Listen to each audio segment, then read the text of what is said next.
breaking news today. Please subscribe and then check notification box to get all breaking news alerts. It's difficult to parse out just what will be the legacy that Obama leaves behind. It could be any number of things. The Affordable Care Act, aka Obamacare, was a huge pet project, as was arming Muslim-majority nations who want to kill the United States. Growing the government and overburdening the welfare system was also a huge move on the part of Democrats while Obama was in office. But when we look back on the 8 years as a whole, one of the biggest things to stick out is the way he once again set racism on fire. One might think that being a mixed-race person himself he would want peace among the two races that he could reasonably claim, but that just didn't seem to be the case. With the help of his very empowered black wife, President Obama lit up America with overtly racist sentiments, and like any good wildfire, it's now burning completely out of control. They might have thought that what they were doing would only be good for their family. After all, they all identified as black people, and the fire of racism was fueled by black Americans who wanted more than what they'd been given. They apparently didn't look far enough into the future to see that one of their daughters might just want to go out with a person who wasn't black.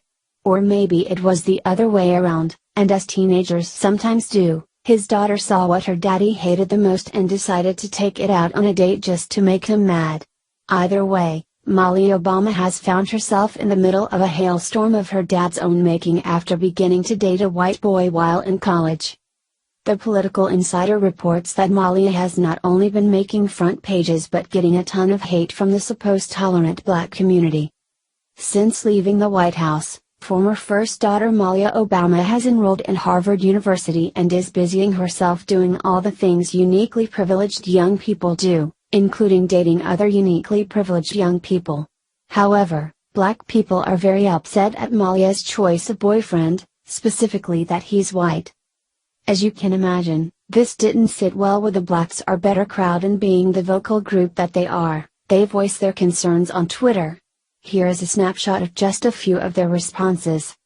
When it comes down to it, though, it's not all that surprising that many BLM supporters are angry that Malia, a high-profile woman of color, is dating a white man.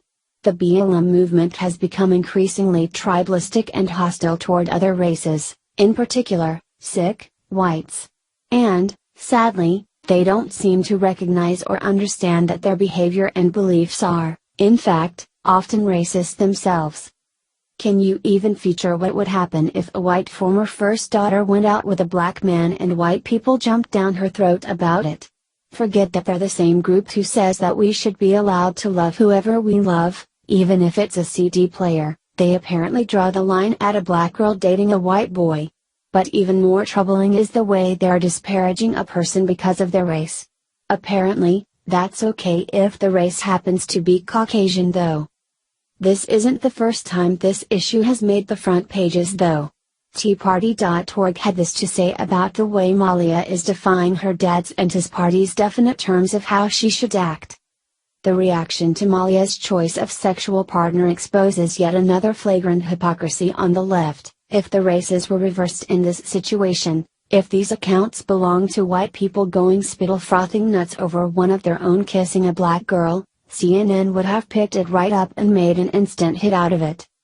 Many liberals might view interracial relationships and families as the solution to white privilege. Others, however, clearly don't.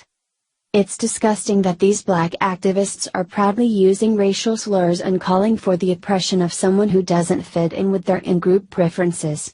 What's hilarious, however, are the users claiming that Obama sees through the eyes of white supremacy. The president who constantly championed diversity and implemented affirmative action, indeed, he must clearly believe white people are racially superior. Left-wingers have a lot of explaining to do after this. The problem here clearly isn't white people's antagonism towards other races. Black activists here are even more hateful than the whites whose race they're constantly deconstructing, both intellectually and physically. Barack Obama himself is mixed race. How could he or anyone on the left possibly excuse this racist behavior from people who claim to support him? Probably because they don't actually care about diversity or people's choices, they just don't like white people.